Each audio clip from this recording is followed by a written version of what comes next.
Hi everyone, నేను మీకు ఈరోజు ఇంపార్టెంట్ అయినటువంటి కరెంట్ అఫైర్స్ గురించి చెప్పబోతున్నాను. మీరు ఈ వీడియోని మొదటి నుండి చివరి వరకు ఎక్కడ స్కిప్ చేయకుండా చూసినట్లయితే ఈ కరెంట్ అఫైర్స్ మీకు అర్థమవుతుంది.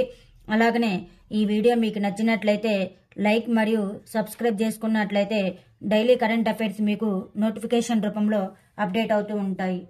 3 రోజుల ఇండియా డైనమిక్ గ్లోబల్ ఎగ్జిబిషన్ 2024 ఏ నగరంలో నిర్వహించబడుతుంది? న్యూఢిల్లీ. ఎస్సీ లేదా ఎస్టీ విద్యార్థుల కోసం ఏ రాష్ట్ర ప్రభుత్వం యోగశ్రీ పథకంని ప్రారంభించింది? పశ్చిమ బెంగాల్. ఏ నగరంలో జరిగిన అంతర్గత జలమార్గాల అభివృద్ధి మండలి మొదటి సమావేశానికి కేంద్ర మంత్రి సర్వానంద సోనోవాల్ అధ్యక్షత వహించారు? కోల్కతా.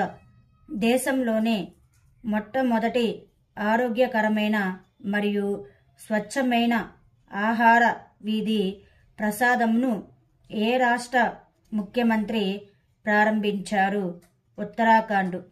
ఏ రాష్ట్రానికి చెందిన సుచేత సతీష్ అనే 16 ఏళ్ల ప్రతిభావంతురాలు 100కు పైగా భాషల్లో పాడి గిన్నిస్ రికార్డు సృష్టించింది? Kerala.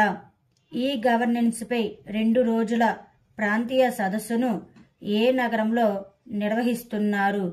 Guwahati. Vibrant Gujarat global trade show ప్రారంభోత్సవానికి ఏ 2 దేశాలు అధ్యక్షులు హాజరయ్యారు? మొజాంబిక్ మరియు టియోర్ లెస్తే. 27వ జాతీయ యోజనోత్సవాలను ఏ నగరంలో నిర్వహించనున్నారు? నాసిక్. ఐఐటి మద్రాస్ కొత్త క్యాంపస్ ఏ దేశంలో ప్రారంభించబడుతుంది? శ్రీలంక. భారతీయ ఫిన్టెక్ ఫోన్పే ఇటీవల తన అంతర్జాతీయ చెల్లింపుల వ్యాపారానికి సీఈఓగా ఎవరు నియమితులయ్యారు? రితేష్ పాయ్. ఇటీవల వార్తల్లో కనిపించే చందూబి పండుగను ఏ రాష్ట్రంలో జరుపుకుంటారు? అస్సాం రాష్ట్రంలో. ఇటీవల కర్ణాటక హైకోర్టు ఏ డ్యాం సమీపంలో మైనింగ్ కార్యకలాపాలను నిషేధించింది? కృష్ణరాజ సాగర్.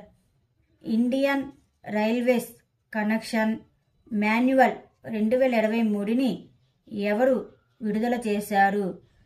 అశ్వని వాషినావ్.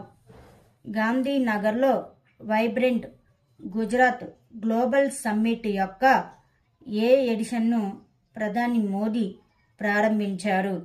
10వ ఎడిషన్. ఇటీవల ఏ దేశానికి గాబ్రియల్ అట్టల్ అతి పిన్న వయస్కుడైన ప్రధానమంత్రి అయ్యాడు? ఫ్రాన్స్ దేశానికి.